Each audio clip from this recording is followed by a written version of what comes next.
Graça e paz, amados e amadas, estamos hoje em Números 15. E o que nós vamos ver aqui? As leis a respeito de ofertas, o sacrifício pelos pecados de ignorância, o castigo pela violação do sábado e a lei acerca das borlas das vestes. Interessante que esse capítulo 15, quando a gente olha a sequência que existe, a gente olha o capítulo 14, né, aonde nós tivemos o que aqui no capítulo 14? Os espias que retornaram e o povo se rebelou, aí depois uma parte do povo que quis ir lá lutar com os amalequitas e foi derrotados. Depois, em Números 16, nós vamos ver a rebelião de Corá, de Datã e de Abirão. Aí a gente fala, mas o que o capítulo 15 está fazendo aqui no meio? Parece até que ele está assim, num lugar que não deveria estar, mas preste bem atenção. Veja só, aqui o Senhor, ele retoma a falar o quê? Sobre as leis a respeito de ofertas, dizendo que o meu plano continua, a minha visão continua, o meu propósito continua diante de vocês, meu povo. Vai haver acima de 20 anos não vão entrar na terra prometida, mas vai haver a entrada na terra prometida. E olha aqui o que fala no versículo 2: fala aos filhos de Israel, tu lhes dirás, quando tiverdes entrado na terra onde habitareis, que eu vos dou. O Senhor está dizendo, tudo continua, a lei que eu dei continua, a parte do tabernáculo continua. E aqui ele vai fazer uma compilação sobre as ofertas que vão ser apresentadas. E é interessante que ele está falando das ofertas principalmente de aroma agradável ao Senhor. Aquela que também é de comunhão ao Senhor, das celebrações solenes. Então o Senhor aqui ele faz um apanhado geral dos sacrifícios e das ofertas. Essa lei valia tanto para os judeus quanto aos estrangeiros que tivesse ali com eles, né? Agora, veja só, essas ofertas, esses holocaustos, eles seriam feitos quando? Quando entrardes na terra onde habitarei, que vos dou. Então, o que nós estamos vendo aqui? O povo, por um lado, está passando por uma disciplina, porque quem está acima de 20 anos não vai entrar na terra da promessa. Contudo, o Senhor está mostrando o seguinte: não é porque estão passando pela disciplina que não tem que manter o que já foi acordado. E eu sou Deus também fiel, que mantenho o que eu falo. Então o Senhor aqui está falando, vai entrar na terra e vão ter essas leis e essas ordenanças. Acontece também muitas vezes conosco, quando estamos passando por um momento de lutas e até disciplina. Por que disciplina? Porque muitas escolhas nossas levam a gente a colher coisas inadequadas. Percebe de quantas vezes nós estamos colhendo resultados na nossa vida por escolhas equivocadas. E aqui nós temos que lembrar que mesmo passando por esse momento de disciplina, nós temos um Deus. E esse Deus está presente e nós temos que nos voltar, ter um coração de voltar ao Senhor e ver Ele desde o princípio e não somente naquele momento de disciplina. No versículo 18 vai falar o que? Sobre a primícia do pão e quer dizer o que? Quando tiver entrados na terra a qual o Senhor está conduzindo eles, o que eles deveriam fazer? Um tributo ao Senhor, tão logo comais o pão da terra. Então, quando tivesse a colheita, logo no início, eles iam o quê? Separar aquela porção, aquela oferta da colheita ao Senhor. O que isso significa? Separar a primeira porção da terra. Significa dizer o seguinte: tudo que eu tenho vem de ti. Não é simplesmente a minha força do meu braço, o Senhor que dá a terra, o Senhor que dá a saúde e o Senhor que coloca a força no meu braço. Então aqui é um reconhecimento que tudo vem de Deus. Por isso que o Senhor sempre fala para a gente colocá-lo em primeiro lugar. Isso significa, uma das partes do significado é querer dizer o seguinte: eu reconheço que a primazia é sua, que o primeiro lugar é seu, Senhor. A partir do versículo 22, começa a falar sobre o perdão, sobre as faltas involuntárias, quer dizer, a pessoa não queria pecar, ela pecou por ignorância, ela não pecou porque ela simplesmente quis. Então, também tem uma reparação para com isso, tem que haver uma oferta pelo pecado.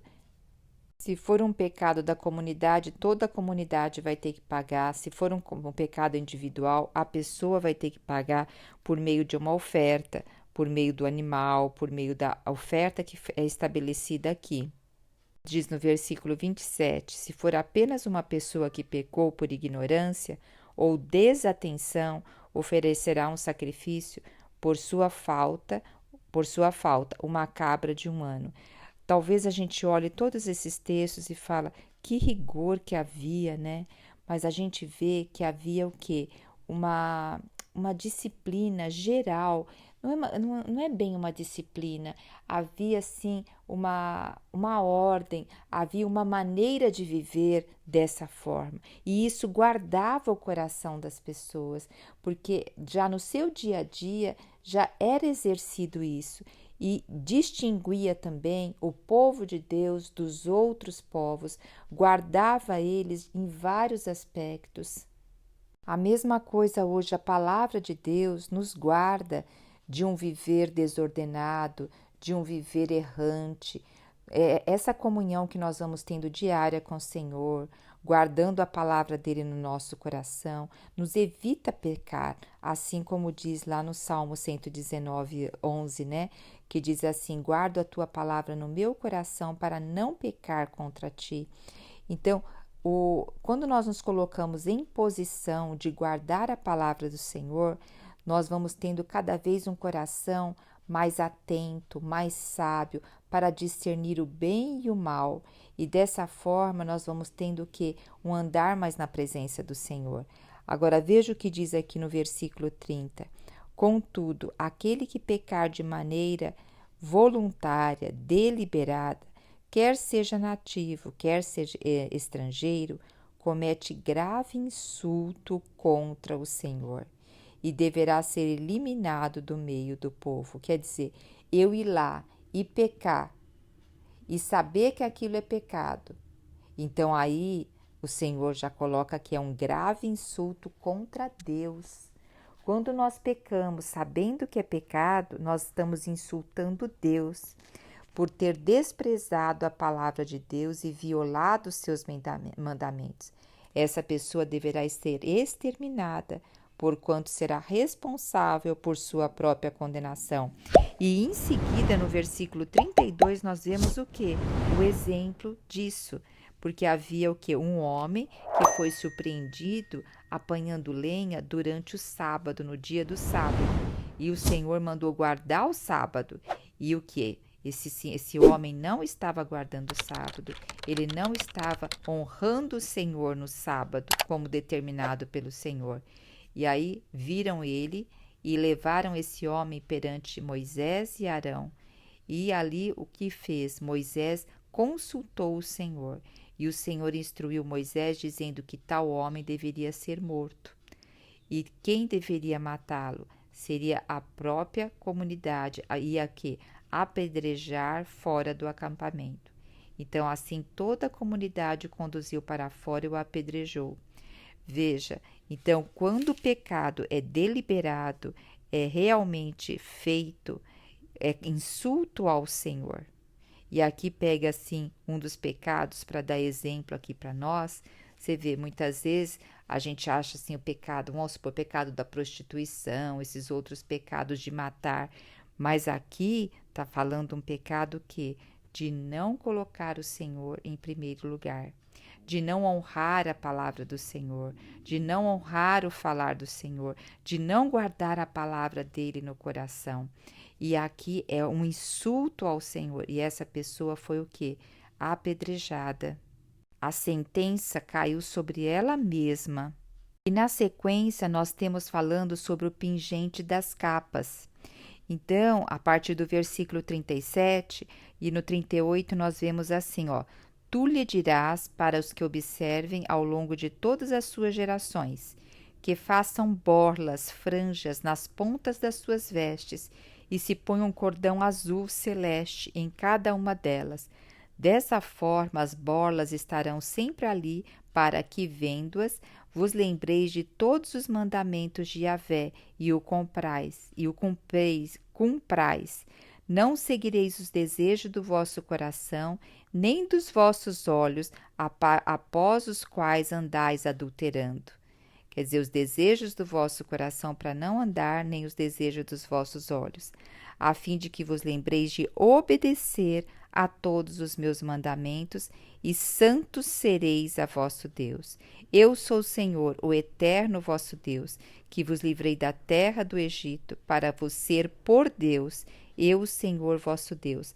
Aqui, os judeus, eles usavam, até se vocês virem no Novo Testamento, os fariseus, saduceus, eles usavam o quê? Os judeus, na sua veste, bem no final da veste, tinha o quê? Um cordãozinho, que é chamado de borla. E essa borla era azul. No Novo Testamento fala de filactérios, se não me engano é esse nome. E aí, quanto maior ela, eles deixavam até grande para dizer que eles cumpriam todos os mandamentos, que eles seguiam todas as regras. Então, eles tinham muito isso como aparência de ser santo. E o Senhor, inclusive, chama a atenção deles. Fala que eles aumentavam aquela borla a fim de mostrarem para o povo. Mas o que interessa é o coração. E se vocês também lembrarem daquela passagem onde aquela mulher com fluxo hemorrágico toca na orla do Senhor, ela toca nessa parte aqui, nessa borla, e aonde o Senhor fala que sente que dele saiu o poder. Então, todo judeu, ele usava esse tipo, na capa tinha essa borla, que mostrava o quê? Que ele guardava a lei do Senhor no coração. Mas isso depois virou aparência. Mas hoje o Senhor diz para nós que nós somos o quê? Cartas escritas por Deus, que nós temos que guardar as leis do Senhor no nosso coração. Para quê? Para não pecar contra Ele, para não andar fora do caminho do Senhor. Mas também, glória a Deus, que nós estamos na era da graça.